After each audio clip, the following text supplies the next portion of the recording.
starting a new series. I like to preach in series because it kind of gives me a direction. I like the path. I like kind of knowing where I'm headed and knowing what I need to be thinking about down the line. And this drawing, Sarah, if you can put that up, I doodle whenever I listen to people. Like if I go to a class, I've always been a drawer. If I'm sitting and listening to a message, I quite often draw pictures. I'm just it gives me, I have nervous energy is what I think it is. And so I've just always been a drawer. But a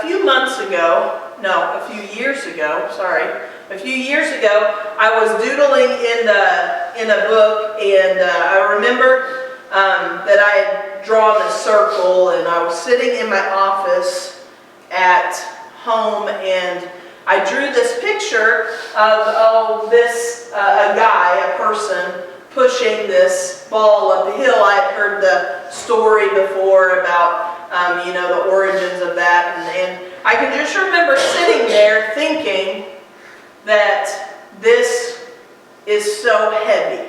And I can remember sitting there and thinking it's truly impossible. Like I literally can't see how I could keep pushing this up. Like it would just, if you look at that picture, the weight of that ball is, just so heavy for that person. And I was just kind of praying through it, and I thought, what I need? What I need, God, is I need for you to just reach down and grab this weight from me and just move it, And so as I sat there and I was just thinking and praying about it, I drew a large hand coming down. I tried to find my drawing. I kept it for a long time and I can't find it. Maybe it'll show up in the next few weeks. But I drew this big hand coming down, reaching for the ball, and what a relief that was going to be for me, that if he would just come down and just take that weight off me. But as I've been studying through this, and we're going to talk about different miracles that have been happening, as I was studying through that, I just thought, God doesn't always come in and reach and just pluck the weight away. Sometimes, and actually probably most of the time, he actually just gets behind us and starts helping us push the ball up the hill. This story originated in ancient Greece. And it's a myth. It's not true, but the myth is that a king deceived some of his little g gods. And they finally caught up with him, and they doomed him to an eternity in Hades, in hell, pushing this ball up a hill. And for an eternity, he is to push the ball up the hill, and when he finally gets the giant boulder up the hill, it rolls back down, and he does it again and again for eternity. And so that is where this story originated from. But I was just thinking about the different stories of when Jesus walked here on earth. He was only in ministry like 3 years. And I started thinking about the different things that he did on his path. And quite often, he stopped and saw the people who nobody else saw. Quite often, he stopped and talked to and had relationship with who were deemed the outcasts or the black sheep in the community. And quite often, he performed some major miracles. He made the impossible possible throughout his 3 years. And so we're going to walk through the book of Luke. We're just going to kind of hop around.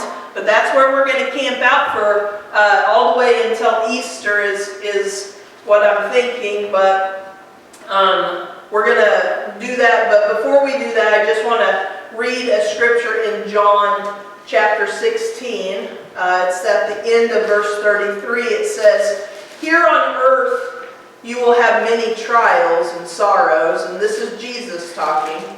But take heart, because I have overcome the world.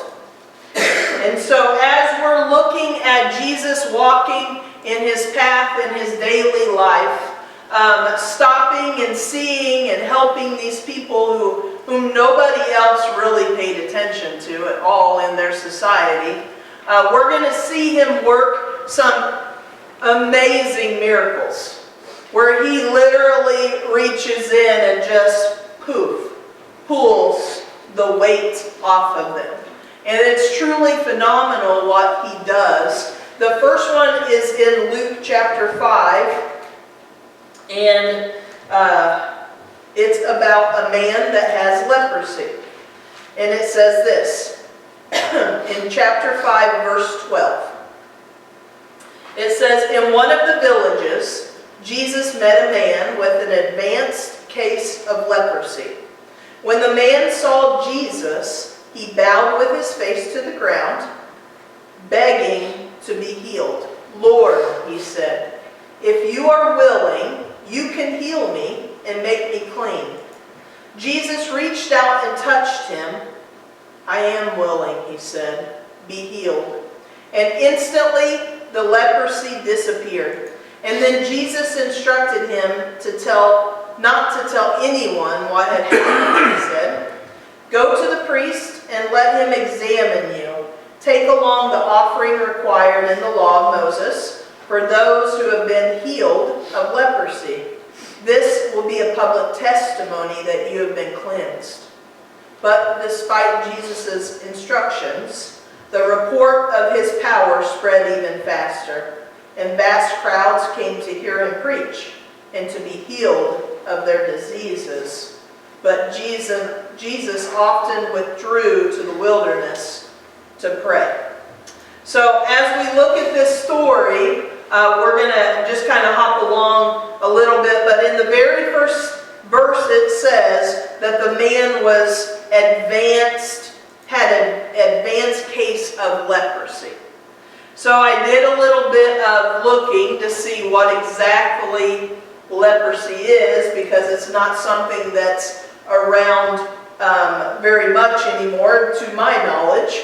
But the way leprosy began was it started out as a light patch somewhere on the body, and it would be numb to the touch. So any hypochondriacs, if you have a numb spot, you do not have leprosy, okay? All right. But anyway, and then over time, it spread all over the entire body into the advanced portion would start getting onto your extremities. So your face, you could lose eyesight. It could cause blindness. It would cover your entire face. You also lost eyebrows, eyelashes. It said no hair would grow on you anymore. You could lose the feeling of your hands. Therefore, you all of a sudden couldn't do anything with them. And you can lose the feeling of your feet, and that too would cause you not to be able to move. And so in an advanced case, this guy still is walking and kneeling, so he's not to the very far part, but it became noticeable enough to where he had to live outside of his community in probably some kind of leper colony. After the extremities and all of that started happening, the sores then began to break open. And we learn in the Old Testament that any time a body fluid is present, you are what is called unclean. And so unclean is what he had to scream as he would walk anywhere near someone. It says that he had to stay a minimum of 6 feet away. And he had to yell, unclean, unclean. So if he had to go to the market, unclean, unclean, and everybody would spread and get away from him. However, if the wind was blowing that day, he would have to stay 150 feet away. That's half of a football field. That's 50 yards.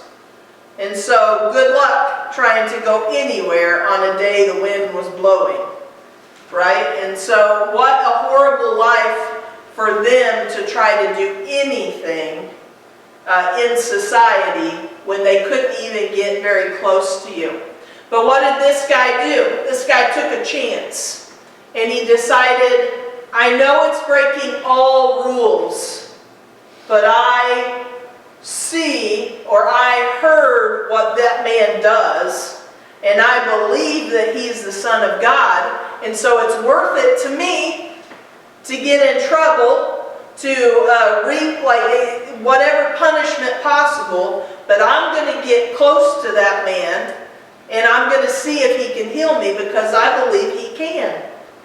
And so he comes up to Jesus in a very humble form. He gets down on his knees and he's got his head bowed, and maybe he even crawls up to Jesus. And he changes his posture for everybody around to see that he is in worship of this man, Jesus. And here he is, just bowed down, flat on the ground and looking, and he's like, Jesus, I know you can. And he says, Lord, so he acknowledges who he is. He says, Lord, if you will, I believe you can heal me. His words that he chooses are super interesting right there. He says, if you will. At no time does he doubt what Jesus can do, because he flat out says, I know you can. But instead, he throws out this, if you will, because he's doubting if Jesus would do it.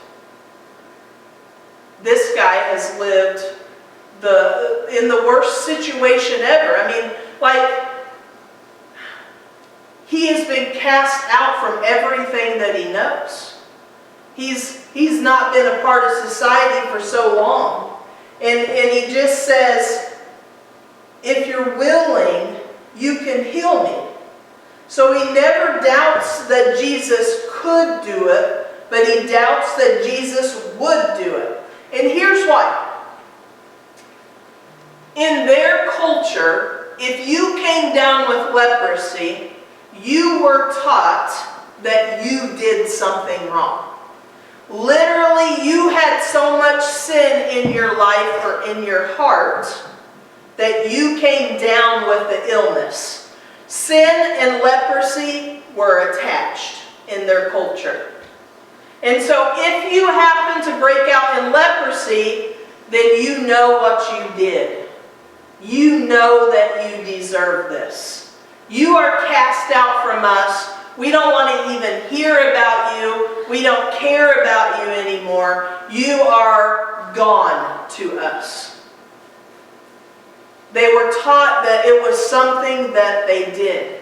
And so this man, but it makes sense that he would believe that he did this. He deserved this. And don't you know, every day he probably sat there thinking, what was it? What did I do? Maybe it was the time that I looked at so-and-so wrong. Maybe it was the time that I lied to my mom. Maybe it was, and just trying to dig like, what did I do to deserve this? What did I do to bring this in on myself? And so he crawls himself in a low posture just for the chance that maybe Jesus would. Because he knew he could. But he was highly doubting that he would care enough to do it. And Jesus, who doesn't care about their rules of 6 feet, bends right down and touches the man, which is a giant no-no. I can imagine when the leper crawled up to Jesus, everybody else backed up until it was just the two of them. And Jesus just stands there steady. He doesn't back up from him, but instead he reaches down and he touches the man and he says, I will heal you. Be healed. What we know now about leprosy is that it has nothing to do with sin. It actually kind of blew my mind how you get leprosy. You get leprosy by being exposed to someone, not once, not even a few days, but consistently over a period of time, being close to someone who has it. It was transferred through breathing, or if somebody coughed on you, but it couldn't just be a one and done. It had to be a multiple times in a small period. So what that tells me is, whoever gave this man leprosy was somebody this man loved and spent time with. It could have been his family. It could have been his parents. It could have been one of his siblings had gotten exposed to it. It could have been his wife had gotten exposed to it. It could have been somebody that he worked beside at work constantly, and they sweat together and they just, breathed. It wasn't at all something he had done.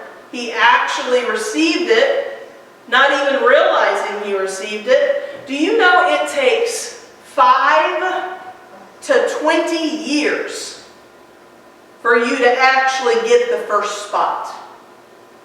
So he was exposed to it and was continually exposed to it, not even realizing that he had been contaminated with the bacteria. And it didn't actually show up until way down the road. And then all of a sudden, bam, spot happened somewhere. And he's like, well, that's weird. I've never seen that before. And then maybe another spot pops up. And then maybe it started clicking on, okay, this is not good. And if you can, they wore long clothing back then, so you could hide some things on your body, right? But eventually, somebody's going to notice. It's going to get out far enough. Somebody's going to tattle on you. Somebody's going to the wrong person is going to notice. And then, bam, it's off like wildfire.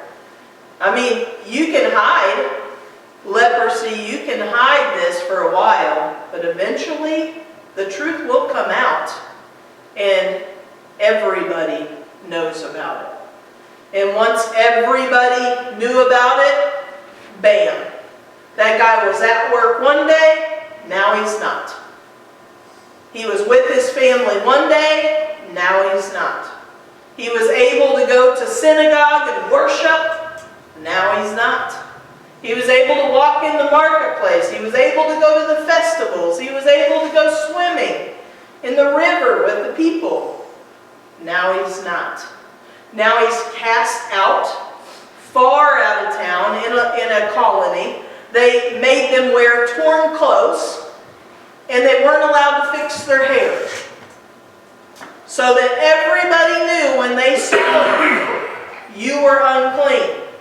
And from an instant, this man who was just doing his daily life, who was exposed to something he didn't even realize was happening to him, and then all of a sudden he's ripped from it and everything changes. We know with modern technology now that this is the case. But back then, they're like, you did something. You deserve this. You have sin in your heart, and if you pray harder, it'll leave. Cast out from society, no touching, living in shambles, barely getting food to eat, all the things until gone. There was no cure for leprosy. Side note, there is an immediate cure for leprosy now, just so you know. This guy was doing one thing one day, and then poof, everything changed in his life. But he heard about this man, and he had heard about the things he had done. And maybe even he was in the distance and got to see healing happening to people. Or maybe he heard his preaching from afar. As long as he kept his distance, he got to listen. You know, he'd cover up and kind of be a recluse and then not let people see him. But somehow, God started drawing him to his son. And this guy, who probably was there with other people, lepers stuck together. They only had each other. They got ripped from everything else that they ever had.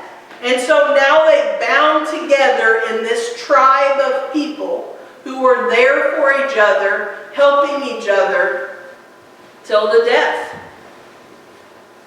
And he probably was standing with some buddies. But he's the one who took the step. He's the one who was like, you know what? I know what everybody says, but I believe that guy's different. I believe that he can actually do this. I don't know if he will. I don't know if he'll like me. I don't know if he'll accept me. He knows that I've got a horrible heart. I mean, or else this wouldn't happen. But I believe that he can do something. And so here he comes in the crowd, crawling on hands and knees, worshiping, and in humility says, Lord, will you? Will you heal me? I know you can if you're willing. In Isaiah chapter 40 is where we're headed next. This is at the bottom of my study book as I was writing my notes today. I love this scripture. It says in verse 28, it says, have you never heard? Have you never understood? The Lord is the everlasting God, the creator of all the earth. He never grows weak or weary. No one can measure the depths of his understanding. He gives power to the weak and strength to the powerless. Even youths will become weak and tired, and young men will fall in exhaustion. But those who trust in the Lord will find new strength. They will soar high on wings like eagles. They will run and not grow weary. They will walk and not faint. I think about how many people get stuck in the I can't, or the I'm not good enough. I can't do this. I don't have enough in me. Or you can't. They don't believe that Jesus can take this from them, or they don't believe that they deserve for this to be taken from them.